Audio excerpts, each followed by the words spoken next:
லௌதேத்தூர் இயேசுஸ் கிறிஸ்துஸ். இயேசு கிறிஸ்துவுக்கு புகழ். தமிழ் கூறும் நல்லுலகில் வாழும் அனைத்து அன்புள்ளங்களுக்கும் வத்திக்கான் வானொலியின் வணக்கம். இறைவன் உங்கள் உள்ளத்தையும் இல்லத்தையும் தன் அன்பாலும் அருளாலும் அமைதியாலும் இன்றும் என்றும் நிரப்புவாராக.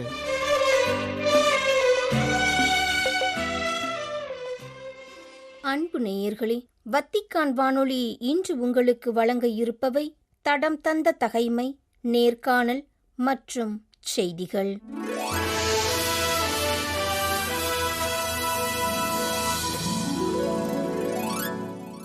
தடம் தந்த தகைமை. தாவீது இஸ்ரேல் மற்றும் யூதாவின் அரசராதல்.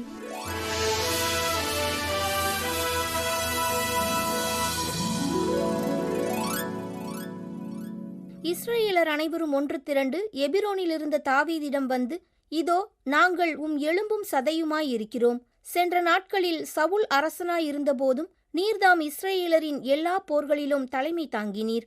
என் மக்களாகிய இஸ்ரேலை நீ மேய்த்து அவர்களின் தலைவனாய் இருப்பாய் என்று கடவுளாகிய ஆண்டவரும் உம்மிடமே சொன்னார் என்றார்கள். இஸ்ரேலின் மூப்பர்கள் எல்லாரும் எபிரோனிலிருந்த அரசரிடம் வந்தார்கள். ஆண்டவர் திருமுன் தாவீது அவர்களோடு உடன்படிக்கை செய்து கொண்டார். ஆண்டவர் சாமுவேல் வழியாக உரைத்தபடி அவர்கள் தாவீதை இஸ்ரேலின் அரசராக திருப்பொழிவு செய்தார்கள். பின்பு தாவீதும் இஸ்ரேலர் அனைவரும் எருசலேமுக்கு சென்றனர். அது அந்நாட்களில் எபூசு என்று அழைக்கப்பட்டது. எபூசியர் அங்கே அப்பகுதியில் வாழ்ந்து வந்தனர். எபூசு வாழ் மக்கள் தாவீதை நோக்கி, நீர் இங்கு நுழையவே முடியாது என்றனர். ஆயினும் தாவீது சீயோன் கோட்டையை கைப்பற்றினார். அதுவே தாவீதின் நகராயிற்று. தாவீது எபூசியரை முதலில் வெட்டி வீழ்த்துபவன், படைத்தலைவனும் தளபதியுமாய் இருப்பான் என்று அறிவித்திருந்தார். செருயாவின் மகன் யோவாபு முதலில் உட்புகுந்தார். எனவே அவர் படைத்தலைவரானார். தாவீது அக்கோட்டைக்குள் வாழ்ந்ததன் காரணமாக அது தாவீதின் நகர் என்று அழைக்கப்பட்டது. அவர் கிழக்கிலிருந்த பள்ளத்தை நிரப்பி நகரை சுற்றிலும் மதில் எழுப்பினார். யோவாபு நகரின் ஏனைய பகுதிகளை பழுது பார்த்தார். படைகளின் ஆண்டவர் தாவீதோடு இருந்ததால் தாவீதின் புகழ் நாளுக்கு நாள் வளர்ந்து கொண்டே வந்தது.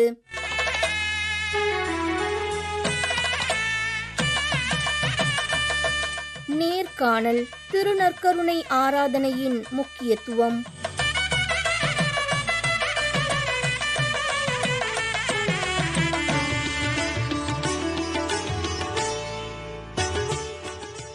கடவுள் நம்மோடு இருக்கின்றார் என்பதை வெளிப்படுத்தும் திருநற்கருணை ஆராதனைக்கு நாம் நம் வாழ்வில் அதிக முக்கியத்துவம் கொடுக்க வேண்டும். அமைதியான ஆராதனையில் கடவுளின் வார்த்தையானது நமது வார்த்தைகளை விட மேலோங்கி இருக்கும். இயேசுவின் ஒளி நிறைந்த முகத்தை எப்போதும் நமது கண்களுக்கு நேராக நாம் வைத்திருக்க வேண்டும். அன்பு, இரக்கம், நம்பிக்கை நிறைந்த அவரது ஒளி நிறைந்த முகத்தை எல்லா நேரங்களிலும் தேடுபவர்களாக நாம் வாழ வேண்டும். இந்த எதிர்நோக்கின் திருப்பயணிகள் என்ற யூபிலியாண்டில் தூயவர் தூயவர் தூயவர், எல்லாம் வல்ல கடவுளாகிய ஆண்டவர், இருந்தவரும் இருக்கின்றவரும் வரவிருக்கின்றவரும் இவரே என்று அல்லும் பகலும் இடையராது இறைப்புகழ் பாடும் வானதூதர்கள் போல நாம் இறைப்புகழ் பாடி அவரது மகிமையை பறைசாற்ற அழைக்கப்படுகின்றோம். மார்ச் 28 வெள்ளிக்கிழமையாகிய இன்று உலகம் முழுவதும் வாழும் கிறிஸ்தவ மக்கள் திருநற்கருணையின் மேன்மையை உணரும் வகையில் திரு அவையில் 24 மணி நேர ஆராதனையானது சிறப்பிக்கப்படுகின்றது. எனவே இன்றைய நம் நேர்காணலில் திருநற்கருணை ஆராதனையின் முக்கியத்துவம் பற்றிய கருத்துக்களை எடுத்துரைக்க இருப்பவர் அருள்பணி கிறிஸ்துராஜ். புனித பிரான்சிஸ் சலேசியார் மறைப்பணியாளர்கள் சபையைச் சேர்ந்த அருள்பணி கிறிஸ்துராஜ் அவர்கள் இளையோர் பணியில் முதுகலை கல்வியையும் சமூக ஊடகங்கள் மற்றும் இளையோர் என்ற தலைப்பில் சமூகவியலில் முனைவர் பட்டமும் பெற்றவர். தென்கிழக்கு இந்தியாவின் பிரான்சேலியன் இளையோர் அமைப்பின் இயக்குனர், பங்கு பணியாளராக பணியாற்றியுள்ளார். சிறார், இளையோர், மாணவர்கள் மற்றும் பெற்றோருக்கு ஆலோசனைகளையும் பல்வேறு பள்ளி கல்லூரி மாணவர்களுக்கு கருத்தரங்குகளையும் தியான சிந்தனைகளையும் வழங்கிக் கொண்டிருப்பவர். தற்போது தர்மபுரி மறைமாவட்டத்தில் உள்ள நலம் போதை ஒழிப்பு மையத்தில் பணியாற்றி கொண்டிருக்கிறார். தந்தை அவர்களை திருநற்கருணை ஆராதனையின் முக்கியத்துவம் பற்றிய கருத்துக்களை எடுத்துரைக்க எம் வத்திக்கான் வானொலி நேயர்கள் சார்பில் அன்புடன் அழைக்கின்றோம். வணக்கம் தந்தை அவர்களே. இந்த யூபிலி ஆண்டில் திருநற்கருணை ஆராதனையின் முக்கியத்துவம் என்ன என்பது பற்றி எங்களுக்கு கொஞ்சம் எடுத்து கூறுங்களேன். இறையேசுவில் அன்புமிக்க என் சகோதர சகோதரிகளே, இந்த யூபிலி ஆண்டிலே திவ்ய நற்கருணை ஆராதனையின் முக்கியத்துவத்தை பற்றி உங்களோடு பகிர்ந்து கொள்வதிலே மகிழ்ச்சி அடைகிறேன். தாயாம் திரு அவை இந்த யூபிலி ஆண்டிலே நாம் அனைவரும் எதிர்நோக்கின் பயணிகளாக இருக்க வேண்டும் என்று அழைப்பு விடுக்கிறது. இதனை உணர்ந்து சாட்சிய வாழ்வு வாழ்வோம். யோவான் 6:51 இவ்வாறு வாசிக்கின்றோம். விண்ணகத்திலிருந்து இறங்கி வந்த வாழ்வு தரும் உணவு நானே. இந்த உணவை எவராவது உண்டால் அவர் என்றுமே வாழ்வார். எனது சதையை உணவாக கொடுக்கிறேன், அதை உலகு வாழ்வதற்காக கொடுக்கிறேன் என்று 2000 ஆண்டுகளுக்கு முன்பு ஆண்டவர் இயேசு கிறிஸ்து இவ்வாறு கூறியிருக்கிறார். இந்த வார்த்தைகள் நமக்கு உணர்த்துகின்ற உண்மை என்னவென்றால், திவ்ய நற்கருணையிலே ஆண்டவர் இயேசு கிறிஸ்து உண்மையாகவே இருக்கின்றார் என்பதை வெளிப்படுத்துகின்றது.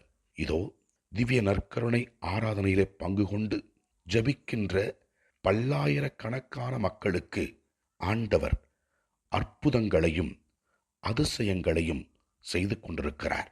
திவ்ய நற்கருணை ஆராதனை என்பது ஆண்டவர் நமக்கு கொடுக்கின்ற மிக பெரிய கொடை.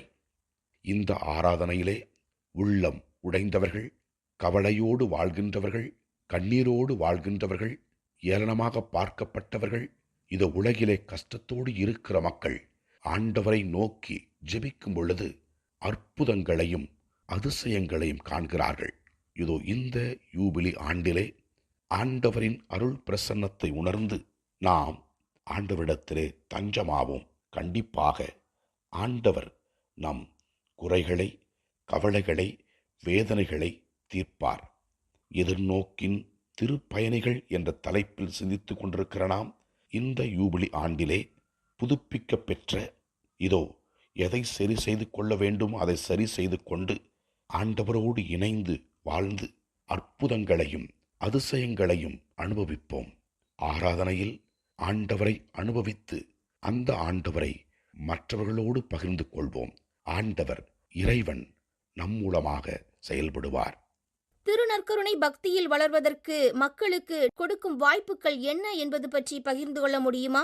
திவ்ய நற்கருணை பக்தியில் வளர தாயாம் திரு அவை மக்களுக்கு பல வாய்ப்புகளை கொடுத்து கொண்டிருக்கிறது. லூக்கா 22 30-31 இறை வார்த்தைகள் இவ்வாறு கூறுகிறது. அவர்களோடு இயேசு பந்தியில் அமர்ந்திருந்தபோது அப்பத்தை எடுத்து கடவுளை போற்றி பிட்டு அவர்களுக்கு கொடுத்தார். அப்போது அவர்கள் கண்கள் திறந்தன என்று பார்க்கிறோம். உள்ளம் உடைந்து போயிருந்த எம்மாவுஸ் சீடர்களுக்கு ஆண்டவர் தோன்றி அப்பத்தை பிட்டபோது ஆண்டவரின் அருள் பிரசன்னத்தை உணர்ந்தவுடனே தெம்பை பெற்ற அப்போஸ்தலர்கள் சாட்சிய வாழ்விற்கு தங்களை தயார்படுத்திக் கொண்டார்கள். ஏறக்குறைய 22 ஆண்டுகள் இயேசுவின் நற்செய்தியை போதித்துக் கொண்டிருக்கிற அருளை ஆண்டவர் எனக்கு கொடுத்திருக்கிறார். ஒவ்வொரு தியானங்களிலும் திவ்ய நற்கருணை ஆராதனை வழிபாட்டை நடத்தும் பொழுது பல்லாயிரக்கணக்கான மக்கள் ஆண்டவரை அனுபவித்து உடல் நோயிலிருந்து விடுதலையும், மனநோயிலிருந்து விடுதலையும், குடும்பங்களில் அமைதி, சமாதானம், மகிழ்ச்சி ஆகியவற்றை அனுபவித்துக் கொண்டிருக்கிறார்கள். மேலும் ஏறக்குறைய 1600 நாட்களுக்கு மேலாக ஆண்டவருடைய அருள் பிரசன்னத்தை வெளிப்படுத்துகின்ற இறை வார்த்தையின் வழியாக 2 நிமிட ஆராதனையை நான் ஆண்டவரின் அருளால் நடத்தி கொண்டிருக்கிறேன். இந்த 2 நிமிட ஆராதனை வழியாக ஆண்டவர் மக்களுக்கு பல்வேறு அற்புதங்களை செய்து கொண்டிருக்கிறார். எனவே இந்த திவ்ய நற்கருணையை நாம் நம்முடைய வாழ்க்கையை அனுபவிக்க வேண்டும். இந்த திவ்ய நற்கருணை ஆண்டவரை அனுபவிக்க இறைவன் கொடுக்கின்ற வாய்ப்புகளை நாம் பயன்படுத்தி கொள்ள வேண்டும். இதோ ஆண்டவருடைய அருளால் பல வாய்ப்புகளை ஆண்டவர் நமக்கு கொடுக்கிறார். ஆலயங்களிலே திவ்ய நற்கருணை ஆராதனை நடத்தப்படும் பொழுதும், திவ்ய நற்கருணை வழிபாட்டை கொண்டாடும் பொழுதும், திருப்பலியிலும் குடும்பமாக நாம் சென்று தனிப்பட்ட விதத்திலும் குடும்பமாகவும் நாம் ஆண்டவரை அனுபவித்து சாட்சிய வாழ்வு வாழும் பொழுது ஆண்டவர் நம்மையும் ஆசிர்வதிப்பார், நம்மோடு இருப்பவர்களையும் ஆசிர்வதிப்பார். யூபிலி ஆண்டில் திருநற்கருணை ஆராதனை சிறப்பு செயல்பாடுகள் என்ன என்பது பற்றி எங்களுக்கு கொஞ்சம் கூறுங்களேன். இந்த யூபிலி ஆண்டிலே நம்முடைய திரு அவையிலும் பங்குத்தலங்களிலும் சிறப்பு வழிபாடாக, சிறப்பு நிகழ்வுகளாக நாம் பலவற்றை செய்யலாம். குறிப்பாக மாதத்திற்கு ஒருமுறை திவ்ய நற்கருணை ஆராதனை வழிபாட்டை நடத்தி பல்வேறு கருத்துகளுக்காக ஜெபிக்கலாம். குடும்பங்களுக்காக, குழந்தைகளுக்காக, படிக்கின்ற மாணவ மாணவிகளுக்காக, இளையோர்களுக்காக, நோயால் அவதிப்படும் மக்களுக்காக, நாடுகளிலே அமைதி நிலவ நம்மிடம் யாரெல்லாம் ஜெபத்தை கேட்டார்களோ அவர்களுக்காக ஜெபிக்க 1 மணி நேர ஆராதனை வழிபாட்டை நடத்தினால் பல்வேறு மக்கள் இதன் வழியாக பயனடைவார்கள். 2வதாக திவ்ய நற்கருணை பவனி, மாதத்திற்கு ஒருமுறை திவ்ய நற்கருணை பவனியை ஆலய வளாகத்தில் எடுத்துச் சென்று ஆண்டவருடைய அருள் பிரசன்னத்தை வெளிப்படுத்தி நாம் ஜெபிக்கும் பொழுது உண்மையாகவே இந்த நிகழ்வு பல அற்புதங்களை பெற்றுத் தருகிற நிகழ்வாக இருக்கலாம். 3வதாக திவ்ய நற்கருணையை ஸ்தாபகம் செய்து மௌனமாக மக்கள் ஜெபிக்க நாம் ஒரு நாளை ஏற்படுத்தி குடும்பமாக பங்குத்தலங்களில் இருக்கிற குடும்பங்கள் மற்ற மக்கள் ஆலயத்தில் வந்து அமைதியாக ஜெபிக்க வாய்ப்பு கொடுத்தால் கண்டிப்பாக அதன் வழியாக மக்கள் ஆண்டவரை அனுபவிக்க நாம் வழிவகை செய்ய முடியும். இந்த யூபிலி ஆண்டிலே பல கருத்தரங்குகளை நாம் வைத்து ஆண்டவரின் அருள் பிரசன்னத்தை எவ்வாறு நாம் உணர்ந்து கொள்ள முடியும் என்பதை விவிலியத்தின் அடிப்படையிலே நாம் சிந்திக்கும் பொழுது பல மக்கள் இதன் வழியாக பயன்பாட்டை பெற முடியும். இதோ இந்த நிகழ்வுகள் எல்லாம் நம்மை ஆண்டவரில் வளர்க்க, ஆண்டவரை நாம் அனுபவிக்க இது உதவியாக இருக்கும். இந்த யூபிலி ஆண்டு நம் அனைவருக்கும் மகிழ்ச்சி தரும் ஆண்டாக, ஆசீர்வாதத்தை தரும் ஆண்டாக இருக்க வேண்டும் என்றால் நாம் நற்கருணை நாதரிடத்திலே தனிப்பட்ட விதத்திலும் குடும்பமாகவும் வந்து அவரை சந்திக்க வேண்டும். அவரிடத்திலே நம்முடைய கவலைகளை, துன்பங்களை, நோய்களை பகிர்ந்து கொள்ள வேண்டும். அதன் மூலமாக இதோ ஆண்டவரை நாம் அனுபவிக்க முடியும். நாம் அனைவரும் ஆண்டவரை அனுபவித்து அந்த ஆண்டவரை மற்றவர்களோடு கொடுத்து மகிழ்வோடு வாழ உங்கள் அனைவரையும் வாழ்த்துகிறேன். கடவுளுடைய ஆசீர்வாதம் உங்கள் அனைவரோடும் இருக்கட்டும். எல்லாம் வல்ல இறைவன், தந்தை, மகன், தூய ஆவியார் உங்கள் ஒவ்வொருவரையும் ஆசீர்வதிப்பாராக. இயேசுவுக்கு புகழ். மரியே வாழ்க. ஆமென். நன்றி தந்தையே. மிக அருமையாக, தெளிவாக திருநற்கருணை ஆராதனையின் முக்கியத்துவம் பற்றிய கருத்துக்களை எங்களுடன் பகிர்ந்து கொண்டீர்கள். உங்களது பணி சிறக்க எம் வத்திக்கான் வானொலி நேயர்கள் சார்பில் வாழ்த்துக்களும் ஜெபங்களும்.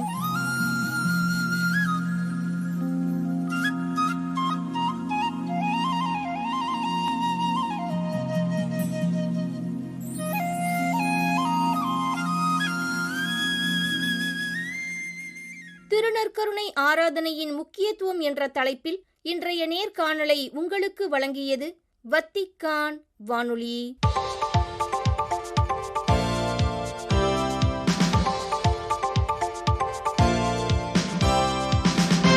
செய்திகள். திருத்தந்தை பிரான்சிஸ் அவர்கள் மூச்சு விடுவதிலும் சிரமமின்றி பேசுவதிலும் ஓரளவு முன்னேற்றம் கண்டு வருவதாகவும், அவருக்கு மூக்கின் வழியாக செயற்கையாக ஆக்சிஜன் வழங்குவது பகல் நேரங்களிலும் இரவிலும் குறைக்கப்பட்டுள்ளதாகவும் இவ்வெள்ளியன்று வெளியிடப்பட்ட அறிக்கை தெரிவிக்கின்றது. 38 நாட்கள் மருத்துவமனையில் மூச்சுக்குழாய் அழற்சி நோய்க்கென சிகிச்சை பெற்று தற்போது வத்திக்கானின் சாந்தா மார்த்தா இல்லத்தில் ஓய்வு எடுப்பதோடு சிகிச்சையும் பெற்று வரும் திருத்தந்தையின் உடல்நிலை குறித்து மார்ச் 28 நண்பகலில் அறிக்கை ஒன்றை வெளியிட்டுள்ளது திருப்பிட தகவல் தொடர்பு அலுவலகம். கடந்த புதனன்று, அதாவது மார்ச் 26 எடுக்கப்பட்ட இரத்த பரிசோதனை முடிவுகள் நன்முறையில் இருப்பதாகவும், அவர் மருத்துவ பணியாளர்கள், தன் செயலர்கள் மற்றும் தன் நெருங்கிய உடன் உழைப்பாளர்களை மட்டுமே சந்தித்து வருவதாகவும் தெரிவிக்கப்பட்டுள்ளது. அவர் ஓய்வில் இருக்கும் இந்நேரத்தை ஜெபம், மருத்துவ சிகிச்சை முறைகள் மற்றும் சில முக்கிய அலுவல்களை கவனிப்பது என்பதில் செலவிட்டு வருவதாகவும் திருப்பிடத்தின் அறிக்கை உரைக்கின்றது. மியான்மார் நாட்டில் இடம்பெற்ற நில அதிர்ச்சி குறித்து திருத்தந்தைக்கு அறிவிக்கப்பட்டதாகவும் அந்நாட்டில் பாதிக்கப்பட்ட மக்களுக்காக அவர் இறைவேண்டல் செய்து வருவதாகவும் அவ்வறிக்கையில் மேலும் கூறப்பட்டுள்ளது. இந்த யூபிலி ஆண்டில் திருப்பயணிகளிடையே இரக்கத்தின் அருட்பணியாளர்களாக செயல்படும் திரு அவை அதிகாரிகள் ஒப்புரவு மற்றும் புதுப்பித்தலின் பாதையில் நடைபோட உதவுபவர்களாக இருக்க வேண்டும் என அழைப்பு விடுத்தார் திருத்தந்தை பிரான்சிஸ். திருத்தூது மன்னிப்பு அவை ரோம் நகரில் மார்ச் 24 முதல் 28 வரையில் ஏற்பாடு செய்திருந்த 35வது கல்வித் தொடரில் கலந்து கொள்வோருக்கென மார்ச் 27ஆம் தேதி செய்தி ஒன்றை அனுப்பிய திருத்தந்தை பிரான்சிஸ் அவர்கள், மன்னிப்பு பெற்ற அருள் பணியாளர் மற்றவர்களுக்கு மன்னிப்பை வழங்கும் பணியாளராக மாறுகின்றார் என்பதை அதில் வலியுறுத்தி கூறியுள்ளார். நானும் தீர்ப்பு அளிக்கவில்லை, நீர் போகலாம், இனி பாவம் செய்யாதீர் என மீண்டும் மீண்டும் ஒலிக்கும் இயேசுவின் வார்த்தைகளை நினைவு கூர்ந்தவர்களாக அவரின் பணியை ஏற்று நடத்த நம் மேய்ப்பு பணி நடவடிக்கைகளை ஜெபத்தை அடிப்படையாக கொண்டு செயல்படுவோம் என தன் செய்தியில் அழைப்பு விடுத்துள்ளார் திருத்தந்தை பிரான்சிஸ். ஐரோப்பிய ஒன்றிய நாடுகளின் ஆயர்கள் அமைதி, கலந்துரையாடல் மற்றும் ஒன்றிப்பை ஊக்குவிப்பவர்களாக செயல்பட வேண்டும் என கேட்டுக்கொண்டார் திருப்பிடச் செயலர் கர்தினால் பியத்ரோ பரோலின். ஐரோப்பிய ஒன்றிய ஆயர் பேரவைகள் அவையின் ஆண்டு நிறையமொரு கூட்டத்தில் உரையாற்றிய கர்தினால் பரோலின் அவர்கள், உலகில் சவால்கள் நிறைந்து வரும் இன்றைய காலகட்டத்தில் அமைதி மற்றும் பேச்சுவார்த்தைகளுக்காக நம்மை அர்ப்பணிப்பதோடு நமக்கிருக்கும் கிறிஸ்தவ பாரம்பரிய கடமையை உணர்ந்து செயல்பட வேண்டும் என அழைப்பு விடுத்தார். முரண்பாடுகளுக்கு தீர்வு காண திருப்பிடம் எப்போதும் அரசியல் உறவுகளை வளர்க்கும் அர்ப்பணத்தின் வழியாக செயல்படுவதையும் சுட்டிக்காட்டிய கர்தினால், அரசியல் தலைவர்களும் தங்களிடையே பிரிவினைகளையும் கொள்கை தடுப்புச் சுவர்களையும் களைந்து உண்மையான பேச்சுவார்த்தைகளுக்கு ஆதரவாக செயல்பட வேண்டும் என்ற அழைப்பையும் முன்வைத்தார். மத்திய கிழக்கின் காசா பகுதியில் மீண்டும் துவங்கியுள்ள தாக்குதல்கள் பெருமளவில் அப்பாவி பொதுமக்களையும் அதிலும் குறிப்பாக குழந்தைகளையும் பழிவாங்கி வருவதாக தன் ஆழ்ந்த கவலையை வெளியிட்டுள்ளார் புனித பூமிக்கு பொறுப்பான அருள்பணி இப்ராஹிம் ஃபால்தாஸ். காசாவில் இடம்பெறும் மோதல்கள் குடும்பங்களில் மிக பெரும் தாக்கத்தையும் காயத்தையும் உருவாக்கியுள்ளது என்ற அருள்பணி ஃபால்தாஸ் அவர்கள், காசா பகுதி குழந்தைகளுக்கு தன்னால் ஆன அனைத்து உதவிகளையும் தல திரு அவை ஆற்றி வருகின்றது என எடுத்துரைத்தார். திருப்பிட தினசரியான லொசர்வாத்தோரே ரோமானாவுக்கு காசாவில் இன்றைய நிலைகள் குறித்து நேர்முகம் வழங்கிய அருள்பணி ஃபால்தாஸ் அவர்கள், குழந்தைகள் கொல்லப்படும் குற்றம் மனிதகுல வரலாற்றிலிருந்து எந்நாளும் அழிக்க முடியாத பாவக்கரை என உரைத்தார். இஸ்ரேல் பாலஸ்தீன போர் துவங்கியதிலிருந்து 15,613 குழந்தைகள் கொல்லப்பட்டது மற்றும் 33,900 குழந்தைகள் காயப்படுத்தப்பட்டுள்ளது, ஏறக்குறைய 20,000 குழந்தைகள் அனாதைகளாக்கப்பட்டுள்ளதையும் சுட்டிக்காட்டினார். தென்கொரியாவில் பேரழிவுக்கும் 27 பேரின் உயிரிழப்புகளுக்கும் காரணமான காட்டுத்தீ குறித்து ஆழ்ந்த கவலையை வெளியிட்டு பாதிக்கப்பட்ட மக்களுக்கான ஜெபத்திற்கும் நிதி உதவிகளுக்கும் அழைப்பு விடுத்துள்ளது அந்நாட்டின் விங் சியோங்குன் தல திரு அவை. தென்கொரியாவின் பல்வேறு பகுதிகளுக்கு பரவி வரும் இக்காட்டுத்தீயால் இதன் அழிவுகளை மதிப்பிட முடியாமல் இருப்பதாகவும் அண்டோங் மறைமாவட்ட அதிகாரிகள் தெரிவித்துள்ளனர். இத்துடன் வத்திக்கான் வானொலியின் தமிழ் ஒலிபரப்பு நிறைவு பெறுகின்றது. தொடர்வது அதன் மலையாள நிகழ்ச்சிகள். உங்கள் செய்யுமடுத்தலுக்கு நன்றி, வணக்கம்.